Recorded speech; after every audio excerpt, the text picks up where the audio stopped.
again, I want to thank the mayors and our assemblywomen who are here today. Let me make it clear, we're not here to make speeches. This will be the last other than short closing remarks that I make. We're here to hear from you. It's a free forum. It's sort of like when they come and they testify in Congress. It's not about Q&A. It's about what you want to tell us. And so I do have an order that people believe we should go in, but I'm not going to do that. I'm going to say that each of you get up when you're comfortable. Come say what you want to say. If you think of something after you sit back down and you need to get back up again, please feel free to. This is your day. This is about what you know that the world doesn't know, and I would ask that you take this opportunity to make it public. This is being simulcast, and it will be recorded, and as a result, it will be part of the official record of the Congress, and hopefully something that the great-grandchildren will all have to remember their loved ones by. So with that, who wants to be first? Okay, thank you.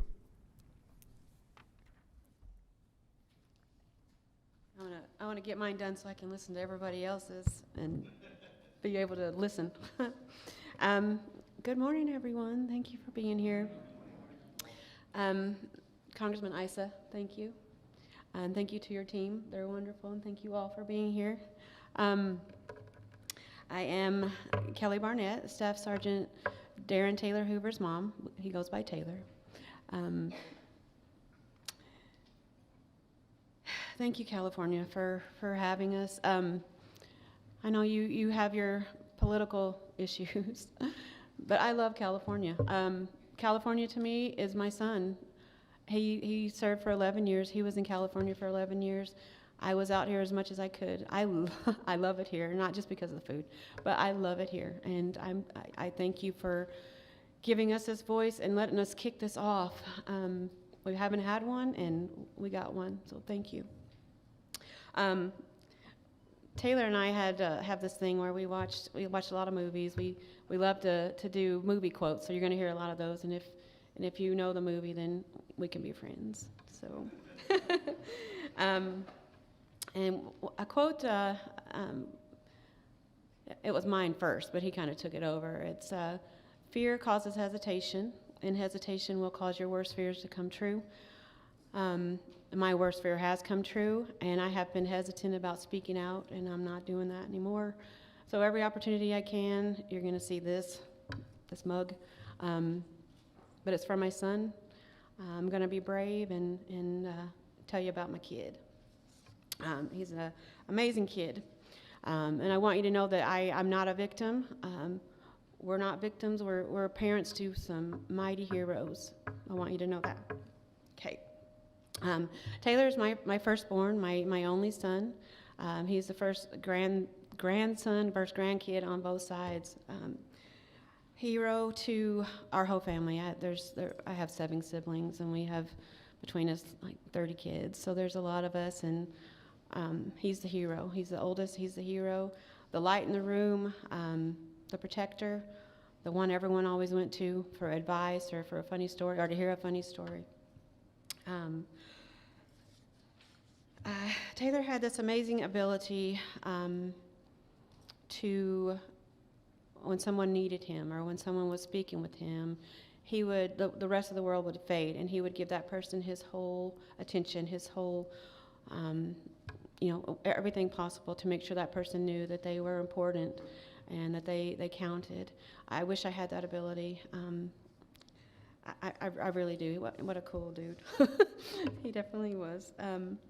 The Marine Corps was always his goal since he was little, 6 years old and up. That's all he talked about. Sorry, Congressman, no Army men. He only played with Marines. That's right. He went to boot camp September 13th, 2010, and we had this talk. I told him, you made this choice. This is going to be hard. You're going to do it. You're going to do it 110%, and I don't want to hear any I said some other words, but I don't want to hear any griping about it. I said, if they beat you down in boot camp, you just pretend like I'm looking over you, telling you to get up. And again, some choice words. I said, I'd rather them beat you down there than something else happened to you somewhere else where someone else tried to beat you down. And that was always a thing between us. He would always tell his friends, and it was just a thing he said had helped him through boot camp and SOI and his first deployment. So boot camp, SOI, he deployed 5 times, 3 of them to Afghanistan. His first deployment, he had, I don't know if it was a pleasure, but he had the opportunity to be with some of the last of the real war horses over there. They were his sergeants, and he became such an awesome man, an awesome machine, such a good person, and that's where he learned his leadership skills and basically his life skills. I'm so thankful to those people and to the Marine Corps for what they did for my son. He always took care of his business. He took care of his family. He took care of his friends. He took care of his men. He, like all of us, he experienced a few years back some very traumatic things in his life. Tested him, and he decided that it wasn't going to beat him, and he didn't let it beat him. He kind of enacted his motto, movement is life. To him, that meant you keep going, you keep pushing, you fall down 10 times, you get up 100 times, you keep going. And he did. He came out wiser, stronger, completely focused on what life really meant and what he wanted to do in the Marine Corps. He loved his family. He loved his friends. He loved his animals, his 2 dogs, Aries and Bella. And he loved his men. He didn't have any women that served under him, so that's why I say he loved his men with a deep passion. Gearing up for this deployment, he would call me every morning on his way to Pendleton, and he would tell me, Mom, I'm frustrated, I'm worried, I don't know if I'm getting through to these guys, I don't know if they're going to be ready, I don't know if they're going to be prepared. They're doing this or that. And you ask me later if you want to hear some funny stories about what they were doing. There's some sad ones, but there's some really funny ones too. But he would, ask me, Mom, what do I do? So we'd pray together. I'd tell him to keep pushing, keep going. And he did. He would pray, and he would ask his old war horses, for advice, put their advice into play. This went on for a few weeks. And he called me one morning, and he was just in the best mood. And he told me, Mom, they're doing so good. They got it. I'm so proud of them. He's like, don't worry about me. These guys, I got total confidence in them. We're going to be great. He celebrated in their victories. He wanted them to be as good or better than him at all of his skills and all of his abilities that he taught them. And when they excelled, that's how he celebrated in that.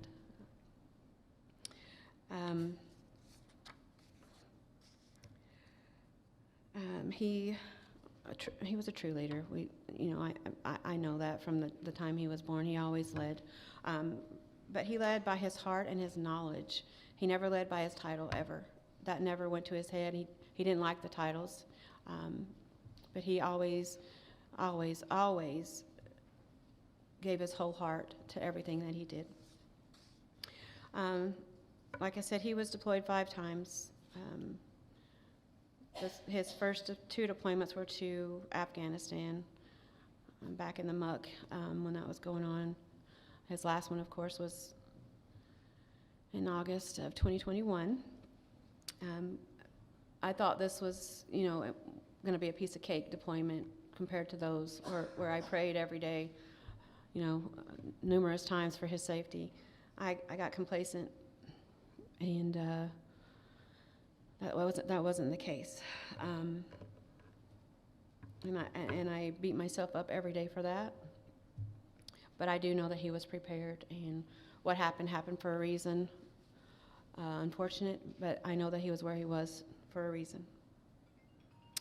On this deployment, his platoon, 28 of them, were chosen for a special mission to be on a ship, the Lewis B. Puller, which is it's funny because that's one of the his nicknames was Chesty because he was so motivated. He had a few others, Tactical Tailor and Hoof Dog. They called him all kind of things, but he was on the ship. There was 139 people on that ship. It was a special mission. It was at the Strait of Hormuz and Iran, so you know what was going on over there at the time. It's going on still. But he was on that mission from May till the end of July. There's 28 Marines, and like I said, 139 people total, 28 Marines for their security, and the rest were sailors and people from one of the three-letter agencies. Starts with a C. End of July, they left the ship and went back to join the rest of 2-1. And then he left for Afghanistan August 15th, August 16th. His third time on Afghan soil. His concern began the moment that he landed and saw what he saw. His words were chaos, no communication, lack of leadership. He said he'd never seen anything like it. And like I said, he was in Afghanistan 2 times before. He told me, Mom, I now know that the command cares nothing for us. My son, these 12 others left this earth thinking that their command cared nothing for them. The wounded feel that their command felt nothing for them. The survivors felt that their command felt nothing for them. I feel this as well. After seeing their friends die, picking them up off the ground, sending them off, then being told to destroy everything at the airport, they were told, you got to clean up the airport. We can't leave it dirty for the Taliban. They had to clean up the airport. What kind of disrespect? What kind of hatred for our military? What kind of mess? Confusion, deceit, lost, angry, sad, heartbroken, and disgusted. These are the feelings that the service members felt and are still feeling. These are the feelings I'm feeling. Taylor's dad's feeling. His sisters, his family, his friends. We were told lies, given incomplete reports, incorrect reports, total disrespect. There were gunshots. All I wanted to know where my kid was, where he fell. How long did he last? Did he fight? I was told to my face he died on impact. That's not true. The only reason that I know this is because witnesses told me the truth. I was lied to and basically told to shut up, that that's the way it was. Not true. He lived for a little while, but not on impact. He was giving out his ammo. He tied a tourniquet around his leg.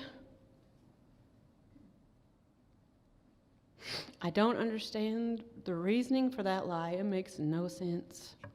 Other than the fact that, did they really even do an investigation? Did they talk to witnesses? I don't know. Please don't be distracted by the mess that you're seeing on TV.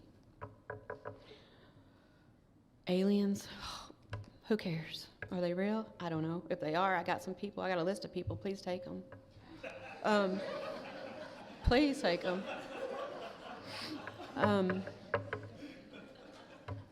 I can read that list to you now. Biden, the Biden administration, Blinken, Milley, Austin, Whited, Ball. Unfortunately, there's more. That's just the ones that I'm focused on at this moment.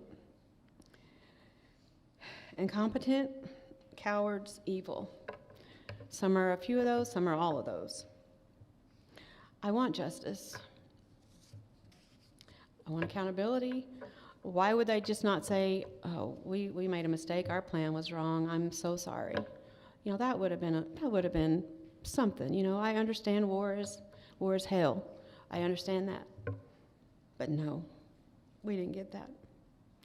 Staff Sergeant Taylor Hoover, Staff Sergeant Ryan Christian Knaus, Sergeant Nicole G., Sergeant Johanny Rosario Picardo, Corporal Humberto Sanchez, Corporal Hunter Lopez, Corporal William Deegan Page, Lance Corporal David Lee Espinosa, Lance Corporal Riley J. McCullum, Lance Corporal Dylan R. Marola, Lance Corporal Kareem M. Nakui, Lance Corporal Jared M. Schmitz, Corpsman Maxton W. Soviak.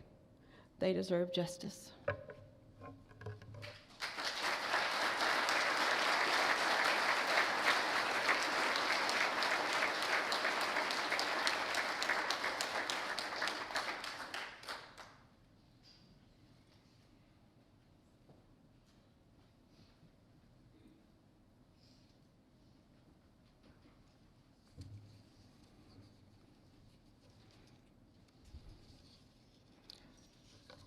Good morning to all of you. I first want to start by saying thank you and acknowledging Congressman Issa and the rest of his staff and the various mayors sitting here on the stand. But most of all, I want to thank all of you for being here to listen to the hurt, the anger, the anguish that we feel for our children. My name is Darren Hoover. I'm the father of Marine Corps Staff Sergeant Darren Taylor Hoover. I'm his dad, but not the same, as we have different middle names. He's a man unto himself, a self-made man that left a hole in our families when he was taken from us by terrorists. He's left behind some pretty big shoes to fill, and if I'm being honest with you and with myself, they will never be filled. Not for lack of trying, as we strive every day to do, but that's the measure of the man he is and that he was raised to be. We miss him immensely, and time will never heal that wound. Kelly and I were blessed with Taylor. And as his parents, like all other parents, were given the sacred responsibility to protect and provide for his well-being. We were tasked with also teaching him about life. Now he's taught us so much more than we ever did with him. We raised him to know right from wrong. We raised him to be a patriot and to love this country that we are blessed to call home. We raised him to help others as they needed it or saw the need to do so, even if it seemed insignificant at the time.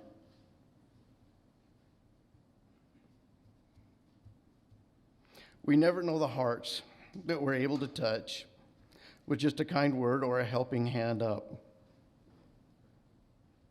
Taylor is the poster child for being a loving and caring human, and took that responsibility to a whole other level. This compassionate and caring man was always looking out for others, but especially his Marines. If someone came to him and asked him a question of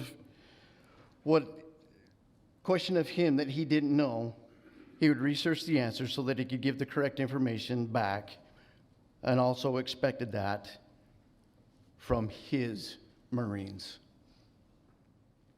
This compassion and caring was put to paper by his lieutenant at the time of his death, Lieutenant Byrd, and is as follows. It's called The Grown-Ass Man. What is my number one rule? Taylor would ask this question to his Marines at least once a week, and you could always count on it being asked on a Friday afternoon before the Marines were released for the weekend. And always without fail, Taylor would point to one of the Marines in the formation, and he would answer back, "Be a grown-ass man, Staff Sergeant." Taylor would reply, "Exactly." And with that, the Marines would go on and enjoy their weekend. It was part of our weekly rituals that we had, and this was always the last thing the guys were told before we left for the weekend or the week. Back on a Friday in February, we had a whole group of young Marines who had just joined our platoon a few days earlier. All of them were 18 or 19-year-olds and had just graduated high school approximately 8 months before that. When it came time for Taylor to ask his weekly question, he pointed to one of our brand new Marines and said, as he did every Friday, "What's my number one rule?" Lo and behold, this poor young kid did not know the answer, as this was his first Friday with the platoon. And as you can imagine, I don't know, Staff Sergeant. And this kid said this in a voice that was barely audible and full of fear as he looked down at the ground.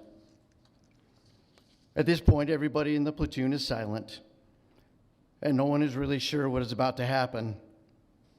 Even the more senior Marines had a look of hesitation on their faces. You could see them trying to calculate what Taylor was going to do next. This was the first time this had ever happened, and I myself was pretty curious to see how this was going to turn out. "Well, you know what? Today's your lucky day," said Taylor. "We're going to give you the answer to this. Hey, Sergeant Tree, can you tell this young Marine what my number one rule is?" "Your number one rule is to be a grown-ass man, Staff Sergeant," said Sergeant Tree in a loud, booming voice, so that everyone, especially the new junior Marines, could be sure to hear. "Exactly. Now I'll tell you what, I'll give you another chance," said Taylor to the now clearly flustered young Marine. "What do you think I mean by that?" And once again, in the most quiet voice that a human could possibly emit, this poor young kid goes, "I don't know, Staff Sergeant." "I figured that," said Taylor. "So let me tell you.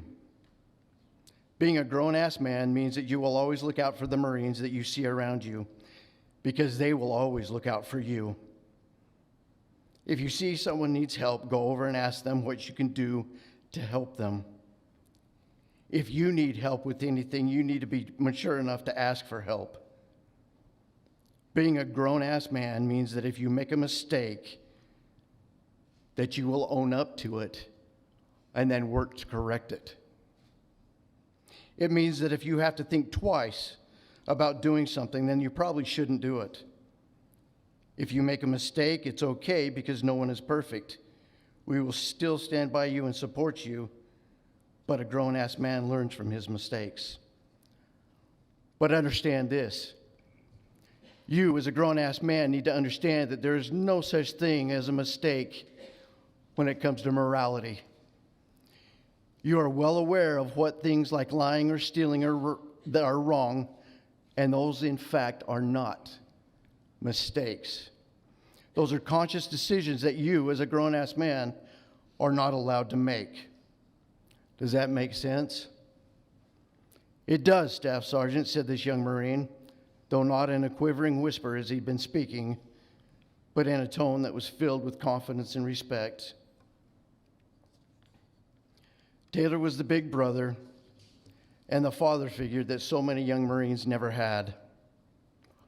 A lot of them had come to us from broken homes or had been raised by their grandmothers or other family members.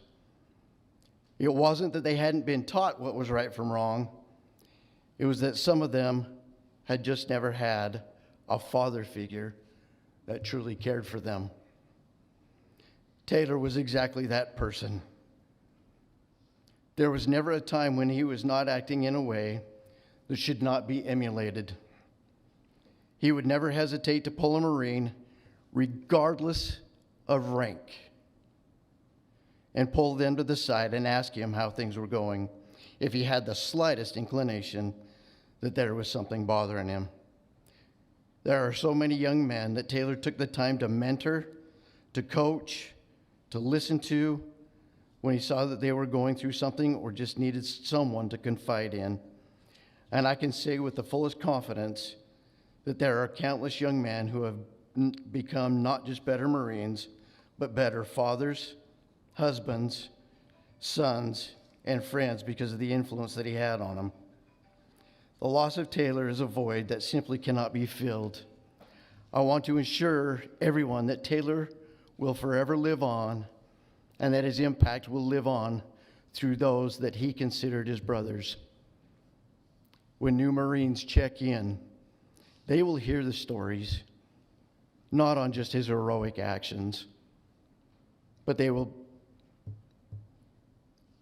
come to embody the values that he stood for. And just like those he directly led, they will as well go on to better men because of it.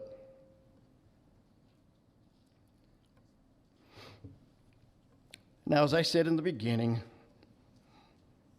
that his mother and I took the responsibility for Taylor's safety and his well-being.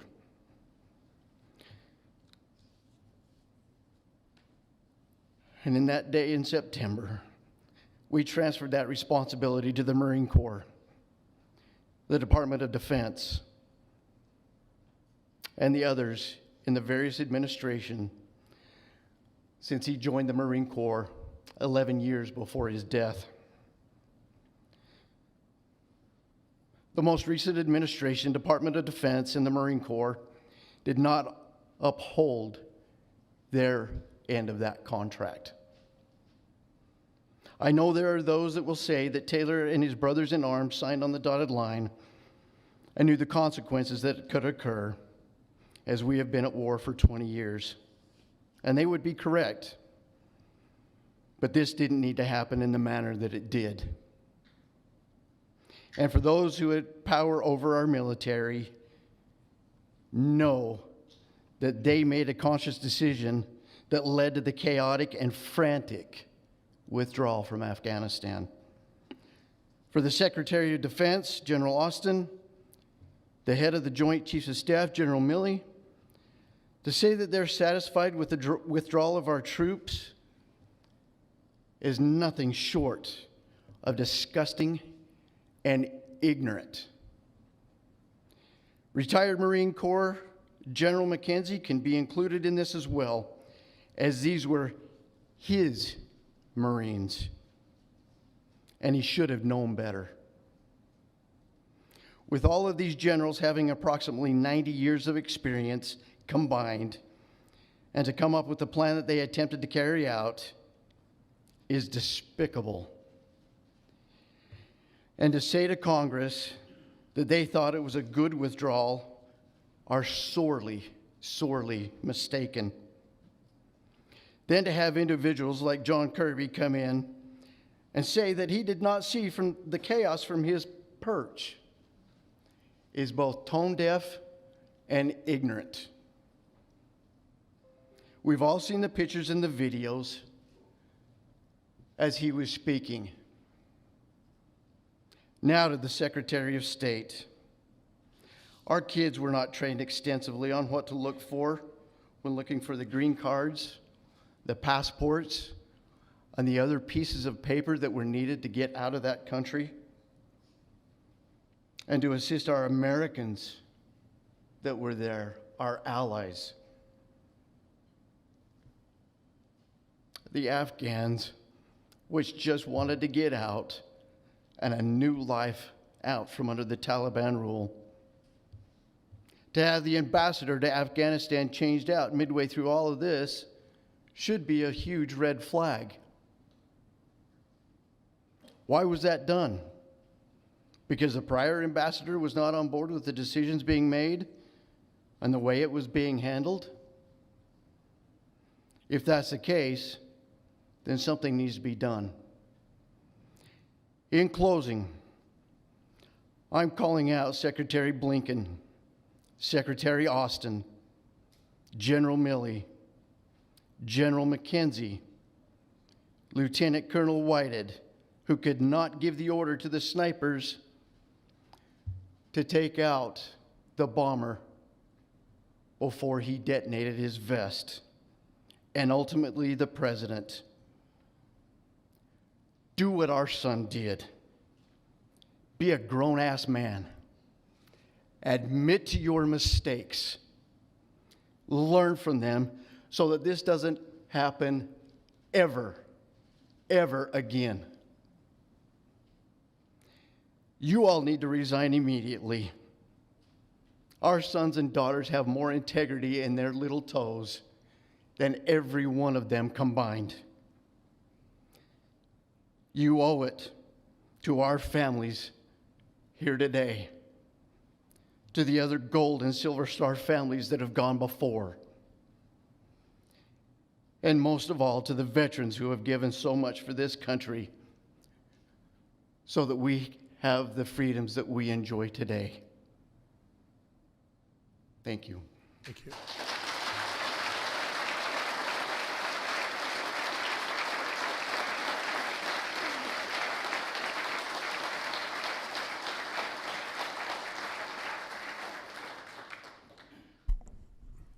Christy, you want to go next?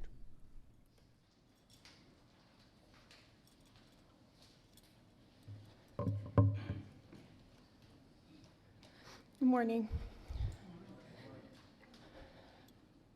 My name is Christy Shamblin, and I'm proud to be Sergeant Nicole G's mom-in-law. Her mama, Becky Herrera, would be here today, but she unfortunately passed before Nicole, and I like to think that she was waiting for her in heaven. I'm not a speaker, and this is not my comfort zone, so please be patient with me.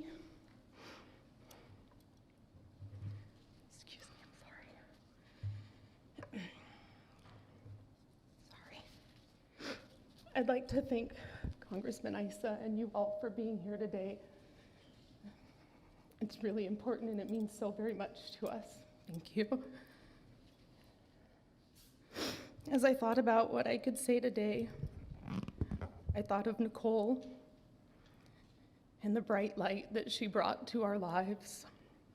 She was known for being a positive and encouraging person to so many people in her life. She was ambitious, driven, caring, and she was a badass Marine. That's right.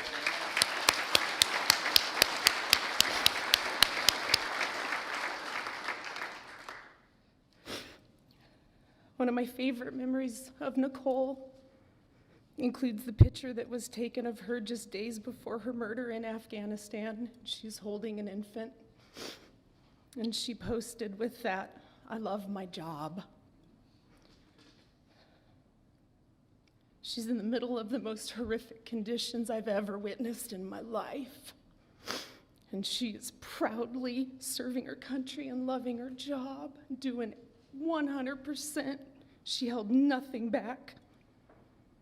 She strived to be the best she could, and she encouraged everybody in her life to do the same in their own way.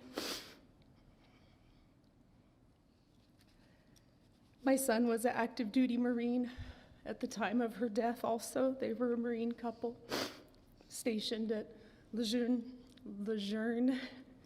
in North Carolina. I'm very proud of my son.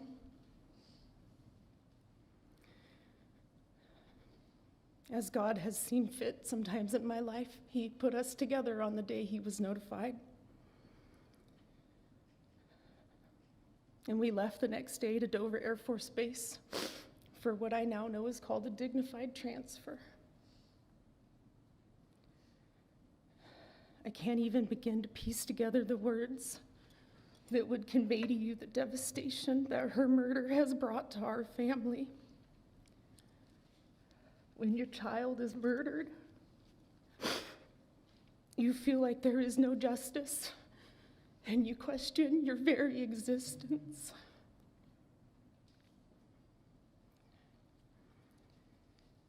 I'm happy to tell you that success with the support of the Marine Corps and mental health professionals does come in small doses, and you gain small footings every day to make a new chapter in your life.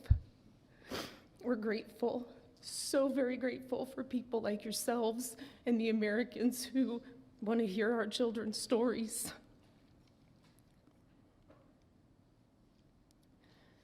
Because we don't get to make new memories with our children. All we have is our memories. All we have is the stories that we get to share with you guys. We're grateful for the support of people like Congressman Issa and several other congressmen who have been taking us and really allowing us to have our voices heard and to make it better for both our active duty service members, our veterans, and the next families that will have to welcome their children home in a casket draped with a flag. It will happen again. It is the cost of the greatest country on earth, and it's the cost of our freedoms. And we want to make sure that while we can't bring our children back, the next ones will be treated with more respect. The respect that they earned by dying for our country. Helping for a positive change is a silver lining for our family. When our leaders, including the Secretary of Defense and our Commander-in-Chief, call this evacuation a success, as if there should be celebration, it is like a knife in the heart for our families and for the people who came back and for every service member that served over this 20-year war. I live every single day knowing that these deaths were preventable. My daughter could be with us today. And that wasn't just one decision, it was many decisions. Many times over, it could have been stopped. So to call it a success is an ultimate disrespect for the very people that deserve every ounce of respect that we can give them. That day, there were 13 avoidable deaths of our service members, 30 plus critically wounded warriors who have our hearts. These young men and women came back bigger patriots than they left. I don't know how that's possible, and I admire them from the bottom of my heart. We left thousands of allies behind. Billions of dollars in resources for them to use against us.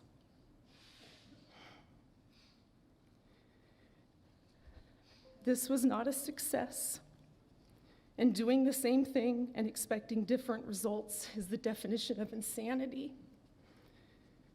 What we're asking for is to stop the insanity and make it better for the next group. Thank you.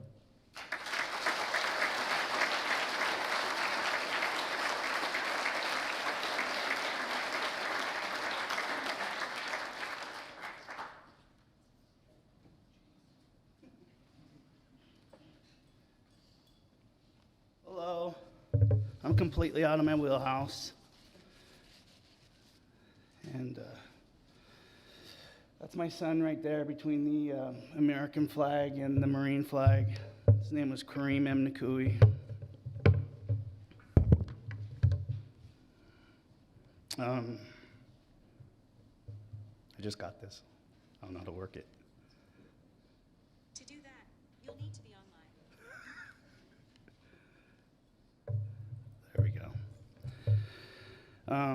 Okay, I would like to thank God, our Creator. I want to thank Jesus Christ and the Holy Spirit. And Father God, may you see fit to bless our country so we may honor and glorify your name. I'd also like to thank Congressman Issa for listening to our story, for leading this charge. We are all deeply thankful to you and your staff, and to the city of Escondido. One of President Donald J. Trump's campaign promises was the end to war in Afghanistan. I think he recognized as he saw the corruptness of the Afghan government and the Afghan National Security Forces. Colonel Christopher Kolenda said, quote, "I was disgusted knowing that the Afghan military commanders were creating ghost soldiers so they could take their pay, that they were selling their soldiers food, fuel, and ammunition on the black market as part of the kleptocracy that had become the Afghan government," end quote. I'm sure that the president could see that the puppet government would not be able to assure the one thing that he wanted, American soldiers to stop being killed. So he negotiated with the Taliban the Doha Agreement, which was categorized as a good deal by Colonel Kimrich. And for 18 months, there were no American casualties. In the House of Foreign Affairs Subcommittee, Congressman Crow asked of Colonel Kolenda if after that agreement was signed, did the Taliban stop attacking U.S. soldiers? In which he replied, yes. Congressman Issa asked Colonel Kimrich if he saw the actions in the last 9 months of the Trump administration as having any cause to the loss of the 13 soldiers' lives, in which Kimrich stated, not during the Trump administration. And there was ample time in the Biden administration to change the course that led to the August 26th attack. When Congressman Crow asked Colonel Seth Kimrich if the U.S. forces had not left in August of 2021, would the Taliban had resumed combat operations against the U.S. soldiers? He said, and I quote, "I believe that if we had not pulled out by that date, they would have had a hard time once the winter started to be able to actually execute that, which would have given the Afghan government the time and the space to get their feet set to fight back," end quote. Kimrich also spoke of the 3 strategic objectives laid out by the Biden administration, in which he said, "We were not successful, and the senior decision makers had selective intelligence blindness, and that administrations controlled how we withdrew and when we withdrew." Congressman McCall stated, quote, "I was there. We were there for the briefings from state, from DOD, and from the IC, and for months, President Biden ignored warning from his own generals and his own intelligence community and by bipartisan members of Congress about what happened on the ground," end quote. He classified the president as having, quote, "a blind eye." And during the first 2 months of President Biden's administration, he was too busy reversing as many Trump policies as he could that he neglected to meet the April deadline. On April 14th, President Biden came out and said that he has negotiated an extension and that he was ending the 20-year war in Afghanistan to be completed by September 11th. And as he pointed out, and as pointed out by Congressman Mass, Jen Psaki stated, quote, "The president is the ultimate decision maker, that he was the decision maker who chose to draw the date of September 11th. He was the decision maker who pulled out the people with the guns out before the people with the guns, before the people without the guns. The decision maker who collapsed the operations to HKIA Airport. It was Joe Biden, the ultimate decision maker, and that none of these decisions were in the Doha Agreement," end quote. Congressman Waltz asked Kimrich, did President Biden ignore the advice of 3 4-star generals, in which he replied, yes. Well, of course he did. There are interviews in which he prided himself on being tough with generals, and that Afghanistan had a diplomatic solution, not a military solution, and this explains why the state chose HKIA instead of Bagram. That is why they left only 113 men.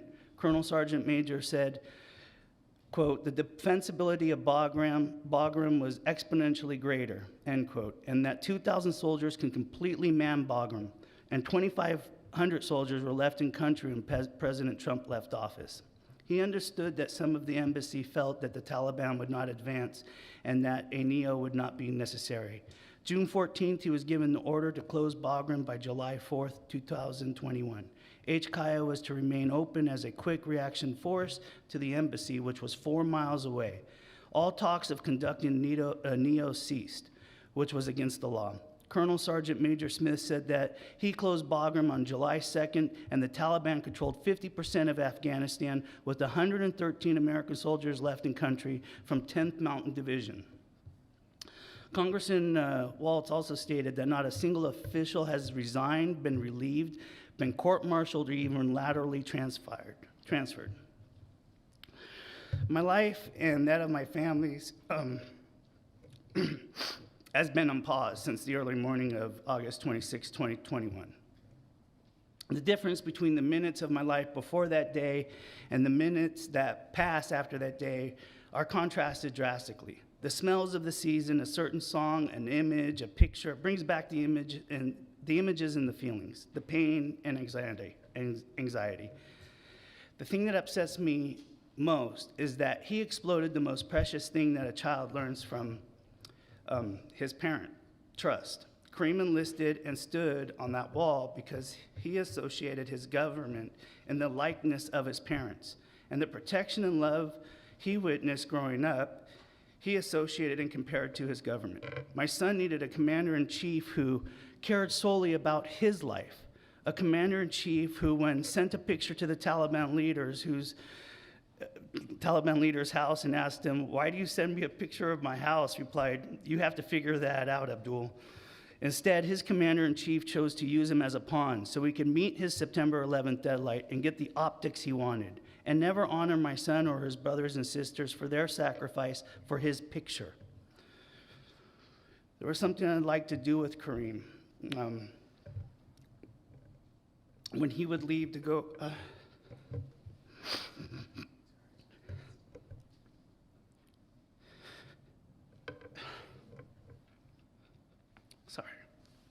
when he would leave to go back to Camp Pendleton, he would tell me, "Goodbye, I love you."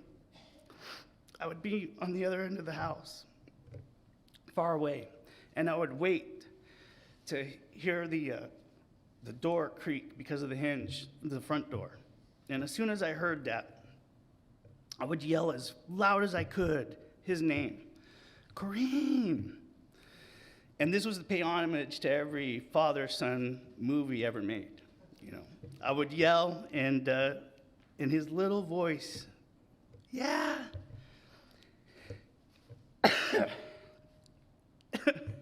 And I'd be like, "Avenge me." You know? And I would come and look at him, and he'd have the biggest smile. And now all I hear is him and his soft voice, "Avenge me." Thank you.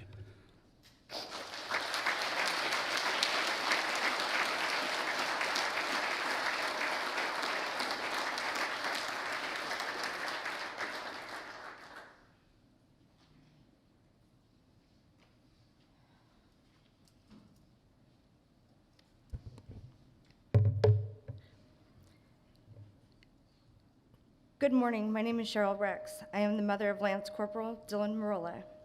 I want to thank Congressman Issa and all the dignitaries that are present today so that I may have this opportunity to speak publicly for the first time since the botched and chaotic withdrawal from Afghanistan, which took the life of my son and 12 other service members, 170 Afghan civilians, and left hundreds wounded. I am seeking answers to my many questions that have gone unanswered since August 26, 2021. Dylan was on his first deployment to Jordan when the withdrawal from Afghanistan began. That quickly turned into an evacuation of our Afghan allies and civilians, when he and his battalion were then redirected to assist in this process. My son was only 20 years old. It begins with the moment when I saw 2 uniformed Marines awaiting my arrival to inform me that my son had been identified as one of the 13 service members that had been killed at Abbey Gate during Operation Freedom Sentinel, also known as Operation Enduring Freedom. I was told to pack an overnight bag and be ready to go to Delaware for a dignified transfer to receive my son's body. Myself and the other families of our 13 were awaiting for the plane arrival to the United States. When Joe Biden, our elected president, entered the room, when he approached me, his words to me were, my wife Jill and I know how you feel. We lost our son as well and brought him home in a flag-draped coffin. My heart started beating faster, and I started shaking, knowing that their son died from cancer and they were able to be by his side. Also wondering how someone could honestly, be so heartless to say he knew how I felt a little over 24 hours and learning of my son's death. After this encounter, I have never had any personal correspondence, nor has my son been honored or his name spoken by this commander-in-chief or his administration on what I feel is because of their failures and poor planning to exit our troops from Afghanistan. I returned home, and the following days, I started to receive phone calls from Dylan's commanding officers, which leads me to a conversation I had that stated, "Ma'am, we decided to hold Abbey Gate open for just one more hour in hopes to save a few more lives, knowing that the imminent attack was approaching the gate." That statement is ingrained inside my brain, knowing that if they had closed the gate, my son would be alive today. I have wondered who gave that order to hold that gate open for one more hour, and for whom. Within the following weeks, Dylan's battalion began returning to Camp Pendleton, is when Marines had the opportunity to reach out to the families. I was very fortunate that I lived close enough to the base that several of the Marines came to visit me and began telling me their stories. Every story being told coincided that Abbey Gate was ambushed and was a complex attack, not just a single suicide bombing, which was being reported on news outlets. I had spent the first couple of weeks wondering if my son's remains were not going to be intact, to learning that my son had suffered injuries and had been medically treated and his body was viewable. Whatever ounce of comfort that may have brought me, I knew I would be able to see my son one last time. I laid Dylan to rest, witnessing thousands of people from across our country offering their condolences and support, and again, nothing was brought forth from anyone in our current administration. The anger I held inside on how our 13 kids were not being recognized nationally was becoming prominent. How could so many people pay their respects, but nothing at all from the President of the United States on something he had conducted? My social media account started receiving little to no attention, and my son's name seemed to be slowly not being recognized. I knew then that I was being targeted and shut down publicly by media outlets. I could hardly search anything that had to do with Afghanistan when just a month ago, our situation was everywhere. How could a worldwide event, quoted the largest evacuation in American history, just disappear? When failures are made, those who are involved in those failures want it to be forgotten. And that's what I felt was happening by our current leadership. Those Marines who had poured their hearts out to me and had been by my side grieving over their experiences, their stories were beginning to change. I knew they were being told they couldn't speak about their experiences any longer. On January 19th, 2022, a colonel and his JAG briefed me on the after-action report of what was supposed to be the truth and facts of what happened at Abbey Gate. During this brief, it was explained to me where my son's location had been during the time of the attack, and also his wounds in accordance with his autopsy report. That is when I personally confirmed to myself that everything, even the way my son died, was being covered up. I was being given false information. While this colonel was describing Dylan's wounds, he was describing the report as intended towards a right-handed person. My son's personal trait was that he was left-handed. So when I questioned, how could my son obtain wounds on the opposite side of his body that he was illustrating, He couldn't respond, leading the conversation to the JAG to change the subject.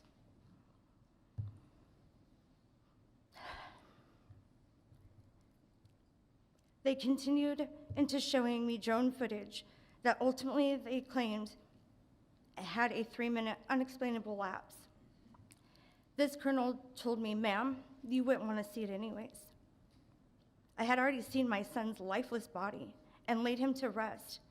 Who was this colonel to make a decision what I was capable of watching? Afghanistan was no longer being spoken about, and nothing seemed to be available anymore while I was continuing my search for answers. I was starting to feel defeated as to not being able to find anything.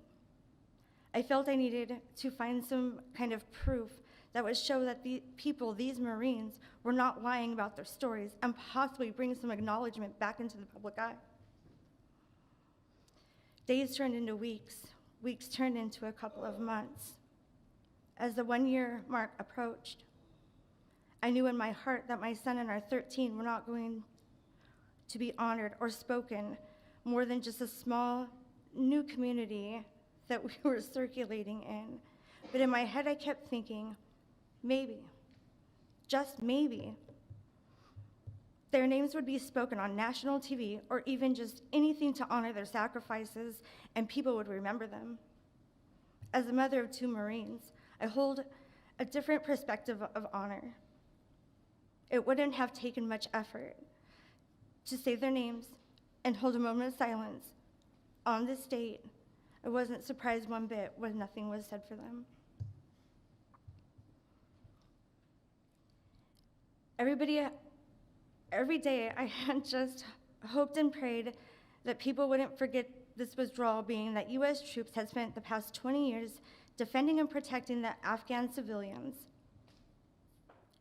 I was fighting an endless battle without being heard. From zero honor or respect from our current administration, being publicly removed, to lies and cover-ups over facts and truths that there was zero accountability and no real evidence provided, or any honest information was being given to me. Months following, a couple of veteran Marines contacted me asking if I knew about the upcoming congressional hearings that would start to take place. I started to think, is this true? Maybe we are able to start getting answers to some of my questions on my son's death. I am extremely grateful to those Marines telling their stories, which have all been everything I had been told from the very beginning. I feel with our combined efforts and our commitment to exposing what was really happening in Afghanistan, maybe I can finally get some truth about my son's death, and the American people would see the failures that actually occurred. I feel I deserve real answers, real truths, real facts, and someone to be held accountable for the failures that occurred that took my son's life. I am here now with those same hopes that you are willing to stand by my side and help me get those truths and answers I've been looking for almost 2 years. The impact of tragedy is painful. The impact of losing your child in a manner that could have been prevented and led people who seem to not have any sympathy for human lives is anger, frustration, disappointment, mental stress, physical pain, and more than just a broken heart that cannot be fixed. I hope one day as a mother, I can understand why my son was chosen to leave this earth. Behind every heart is a hero. Behind every hero is a story. Behind every story reveals what they endured for you, for me, and for all mankind. Thank you for allowing me to share just a glimpse of what I have been holding inside my heart since that date of August 26, 2021, as the day I lost my son, Lance Corporal Dylan Marola, because legends live forever and their stories will always be told.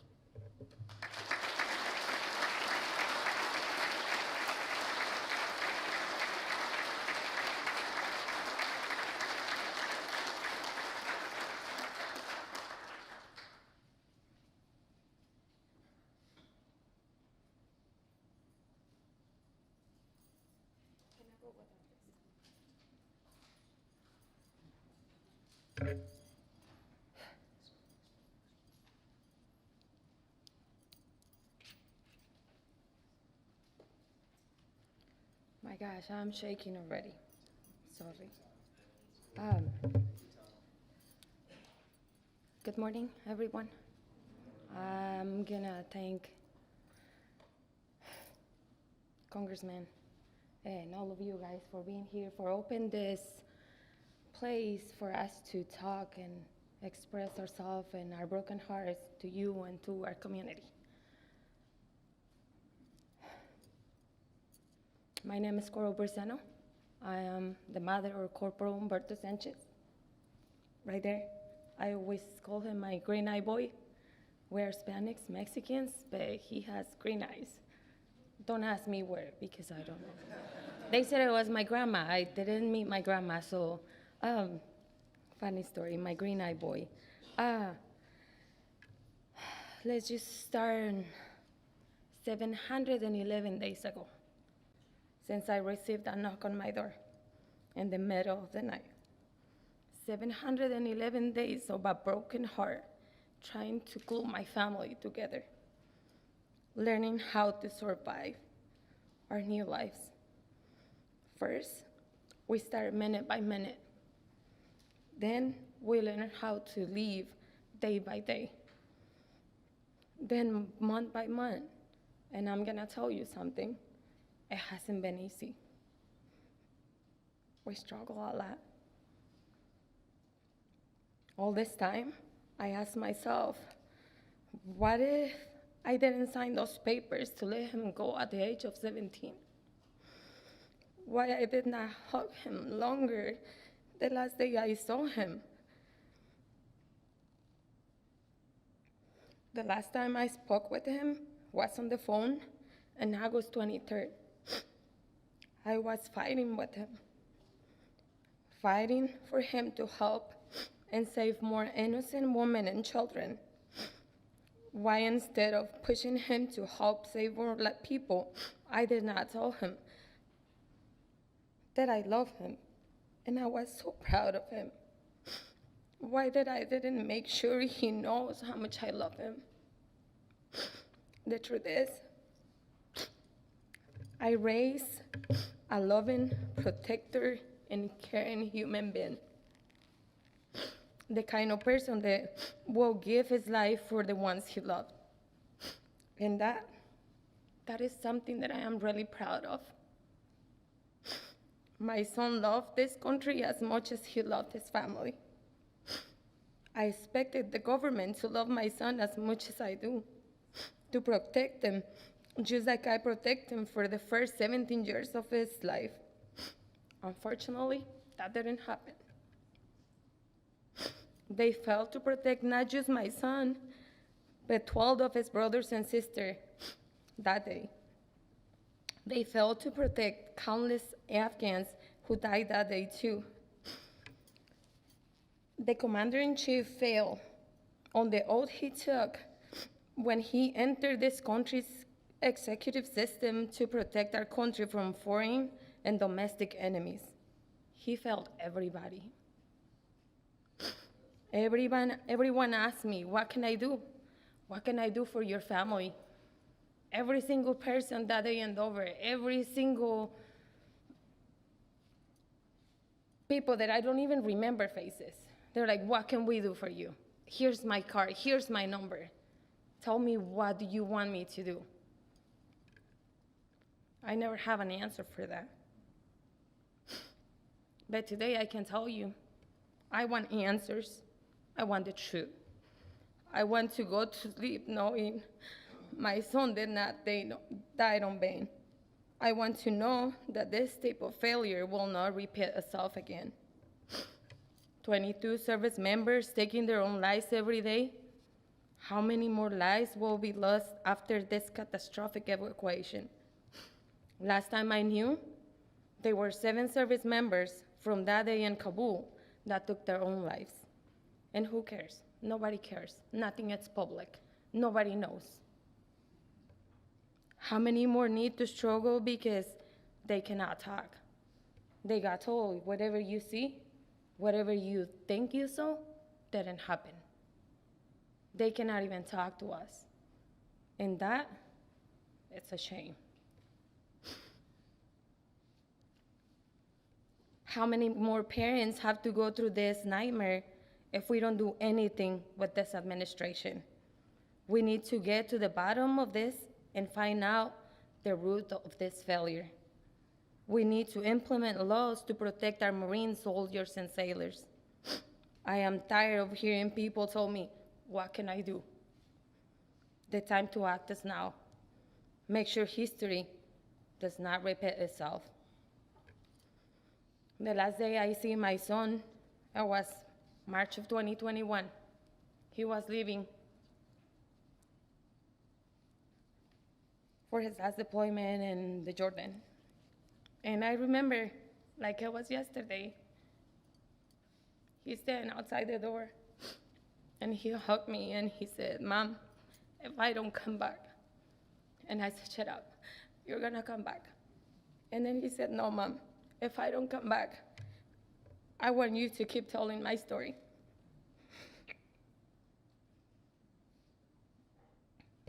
And you know what?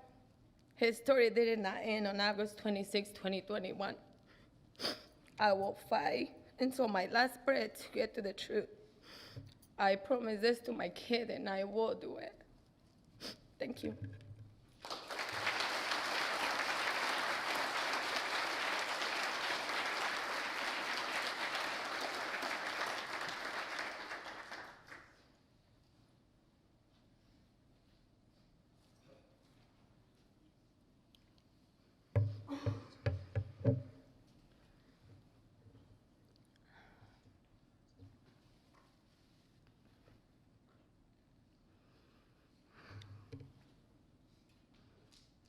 My name is Alicia Lopez.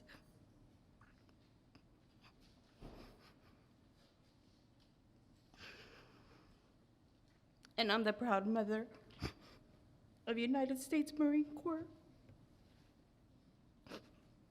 Corporal Hunter Lopez.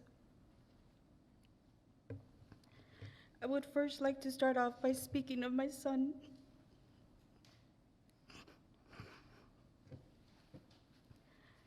Hunter has been described as a Marine's Marine.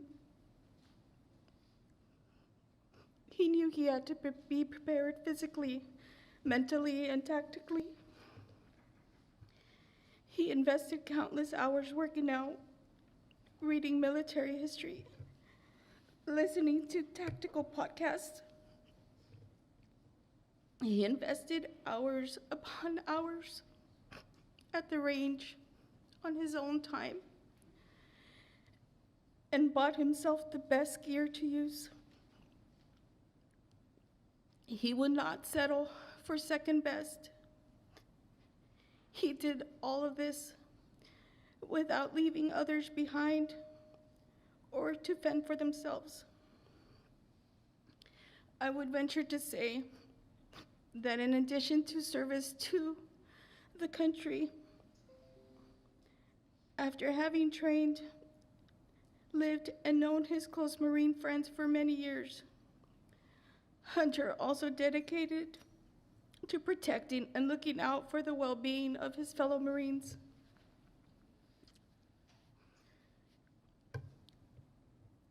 Second, I would like to thank everyone who has made this endeavor possible and given all our families a voice. This is an important process for us, for our family, and I believe there is more that needs to be disclosed, not only to the families of the fallen, but to all the veterans who served in Afghanistan and to the American public. To say it's time to move on and there's nothing more to be said as to the planning and the execution of how our country wrapped a 2-decade war is an insult to all of us. Some may ask why we are just coming forward now. And although there is no singular answer, reasons include patience for the system to work. The military asked we allow them time to gather information, evidence, time to conduct interviews, and generally find answers to questions my family had. Another reason is faith. Faith that the right thing would be done, and the answers to tough questions we had would be answered. Some answers were provided. However, as time went on, the answers provided were overshadowed by new information and testimony, only sparking more questions, doubts, and concerns. The reality is that items of concern to my family, and perhaps to all of us, can be answered by a true account of who made decisions, who did or did not, what advice was provided, and why or why not was it not followed. I have no illusion that anyone will be prosecuted or terminated for ignoring intelligence or making bad decisions, not even for lying.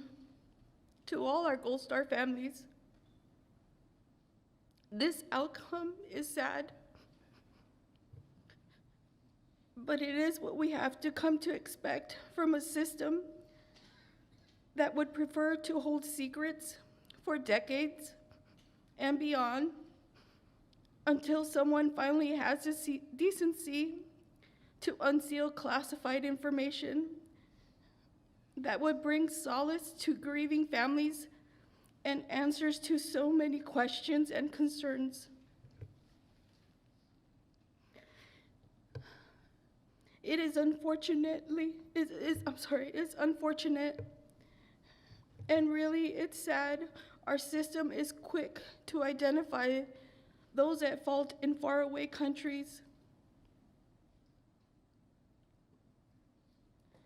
But yet we are challenged to evaluate ourselves.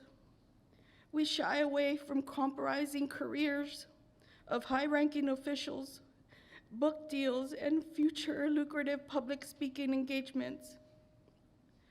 The reality is, if fault was to be found in someone who wore fatigues to work instead of a suit, they would be on trial long ago. If blame was cast on a young Marine who carried a rifle to defend his country and fellow Marines, that Marine's name would be on the evening news, and media camped outside the front of his or her home.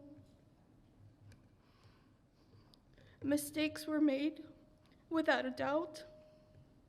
My request is that those mistakes are owned up to, that my family and the other Gold Star families hear the truth, and that we are made aware of who is accountable.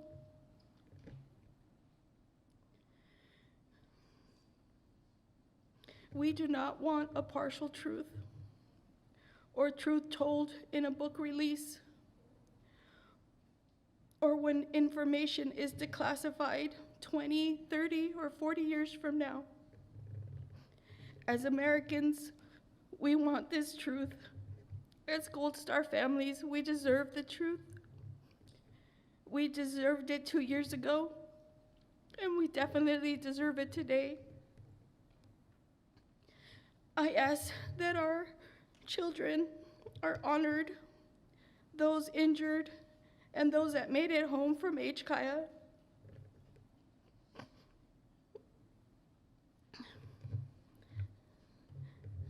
That they be honored by speaking the truth.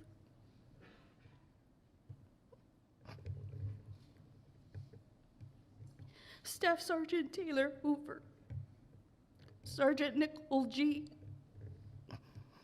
Sergeant Johanny Pachardo, Staff Sergeant Ryan Naus, Corporal Dagan Page, Corporal Humberto Sanchez, Corporal Hunter Lopez, Hospital Corpsman Maxton Soviak, Lance Corporal Kareem Nakui, Lance Corporal Dylan Marola, Lance Corporal Jared Schmidt, Lance Corporal David Espinoza, Last Corporal Riley McCullum.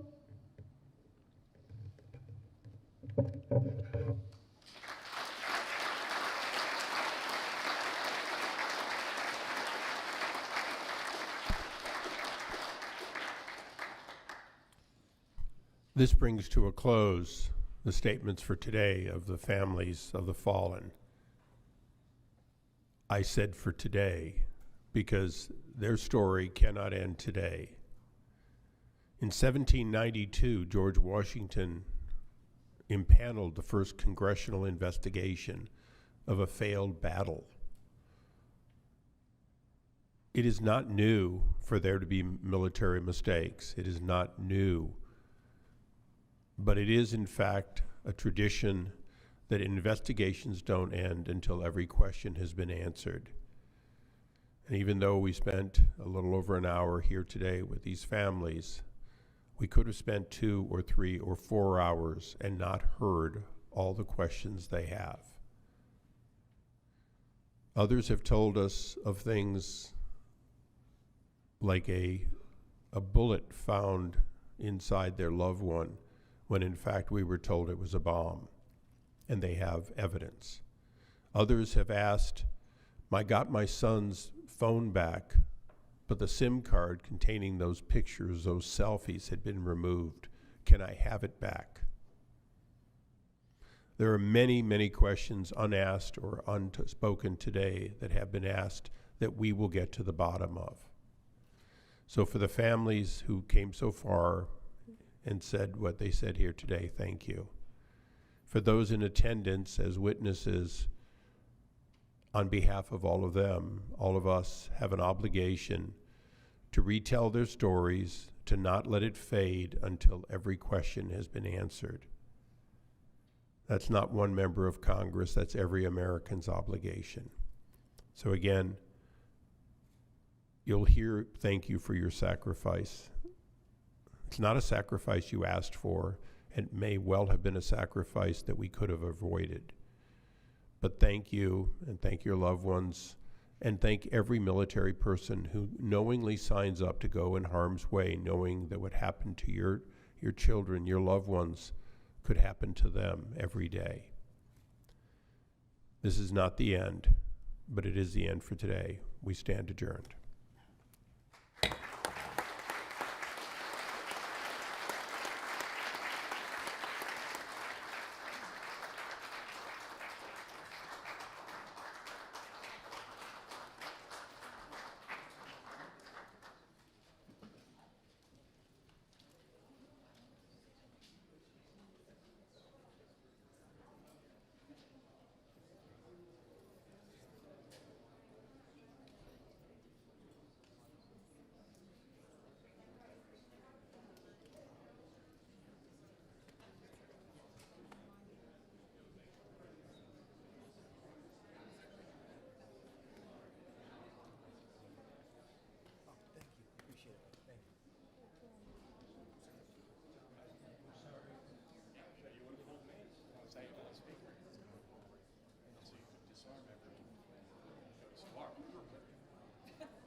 They would all love to get that.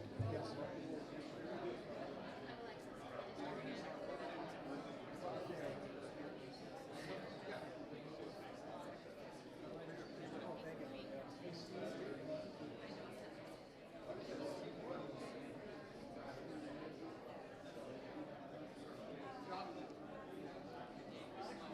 Jonathan, he's going to be right there with Kareem up there.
You never know if it was avoidable.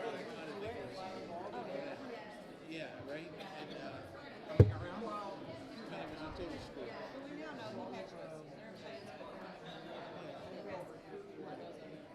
Well, that to me was like for 20 years. This is how you end it, and then and you write about billions of dollars of stuff being left over.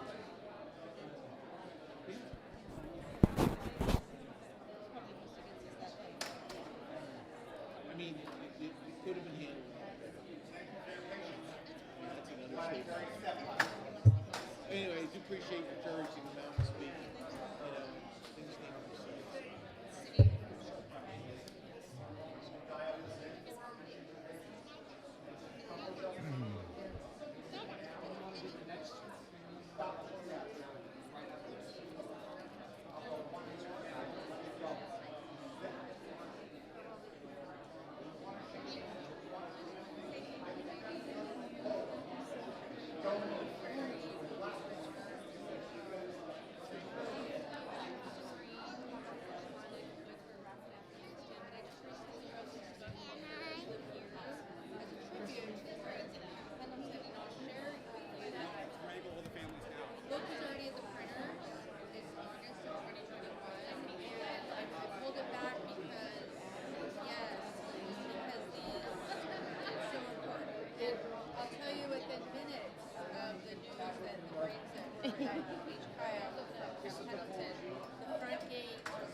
Touched me, and I will pass them on.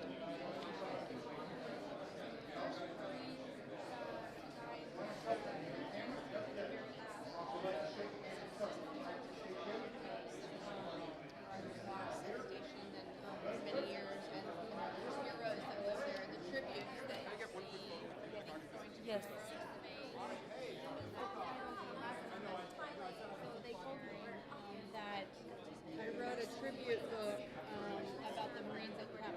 collection, and I included the Marines from each tribe, and within minutes, once we heard there was tributes to them at the front gate in August. And so the book is filled with 20 years worth of tributes, personal tributes about the base, and I served as a Marine combat correspondent in Iraq and Afghanistan, so he just hit home for us. So I appreciate your